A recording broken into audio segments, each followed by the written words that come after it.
Hi friends, welcome back to Diya sweet home. ఈరోజు వీడియోలో కాకరకాయతోటి ఒక మంచి రెసిపీ చూపించబోతున్నాను. కాకరకాయ అంటే చేదుగా ఉంటుందని చాలామంది తినరు కదా. ఇలా చేసి చూడండి, అస్సలు చేదనేదే ఉండదు. చాలా బాగుంటుంది.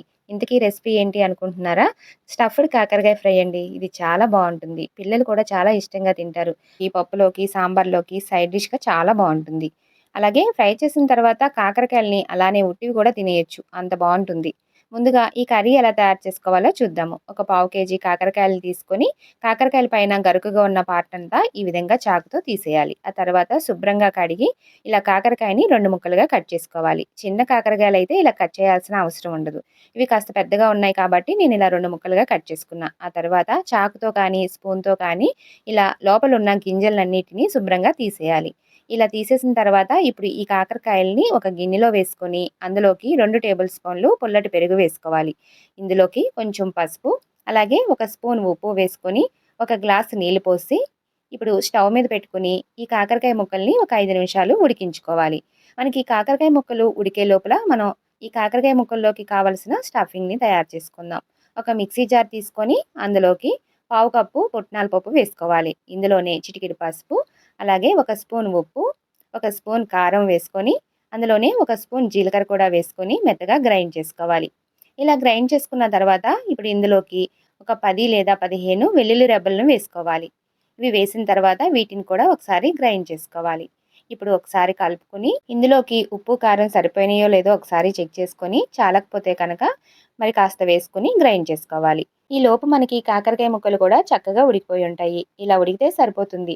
మరీ మెత్తగా అవనివ్వకూడదు. ఇప్పుడు స్టవ్ ఆఫ్ చేసుకొని వీటిని ఒక ప్లేట్లోకి తీసుకుని చల్లారబెట్టుకోవాలి. ఇలా మనం పెరుగులో ఉడికించుకోవడం వల్ల కాకరకాయలోని చేదనేది చాలా వరకు పోతుంది. కాకరకాయ ముక్కలు పూర్తిగా చల్లారిన తర్వాత ఇప్పుడు మనం గ్రైండ్ చేసి పెట్టుకున్న ఈ మసాలాని కాకరకాయ ముక్కల్లోకి నింపి పెట్టుకోవాలి. నేను ఇప్పుడు వీడియోలో చూపిస్తున్నట్టు ఇలా నొక్కి ఇలా కాకరకాయ మొత్తం ఫుల్గా అయ్యేంత వరకు మసాలా నింపుకోవాలి. మనం ఇలా నొక్కి పెట్టడం వల్ల మనం వేయించేటప్పుడు కూడా ఈ మసాలా అనేది బయటికి రాకుండా ఉంటుంది. ఇదే విధంగా మిగతా కాకరకాయ ముక్కలు కూడా స్టఫ్ చేసి పక్కన పెట్టుకోవాలి. మీరు కాకరకాయలు ఇంకా ఎక్కువ తీసుకుంటే కనుక ఈ మసాలా అనేది కూడా ఎక్కువ క్వాంటిటీ తీసుకోవాలి. ఇప్పుడు నేను తీసుకున్న ఈ మసాలా క్వాంటిటీ కరెక్ట్‌గా సరిపోయింది. ఇప్పుడు స్టవ్ వెలిగించుకొని ఒక ప్యాన్ పెట్టుకొని అందులోకి 2 టేబుల్ స్పూన్లు ఆయిల్ వేసుకోవాలి. ఆయిల్ వేడయిన తర్వాత మనం స్టఫ్ చేసి పెట్టుకున్న ఈ కాకరకాయ ముక్కల్ని ఆయిల్‌లో వేసి స్టవ్‌ని సిమ్‌లోనే పెట్టుకొని వీటిని వేయించుకోవాలి. ఇవి వేగటానికి కొంచెం టైం పడుతుంది. మీరు స్టవ్‌ని హై ఫ్లేమ్‌లో పెట్టి గాని ఇవి వేయించారంటే పైన కలర్ వచ్చేస్తుంది కానీ మసాలా పూర్తిగా వేగదు. అందుకని స్టవ్‌ని సిమ్‌లో పెట్టుకునే వేయించుకోండి. ఇలా కలుపుకుంటూ చుట్టూ మంచి కలర్ వచ్చేంత వరకు వేయించుకోవాలి. ఈ కర్రీ మనకి 3, 4 రోజుల వరకు నిలవ ఉంటుంది. మీరు ఫ్రిడ్జ్‌లో పెట్టుకున్నారంటే వారం రోజులు కూడా నిలవ ఉంటుంది.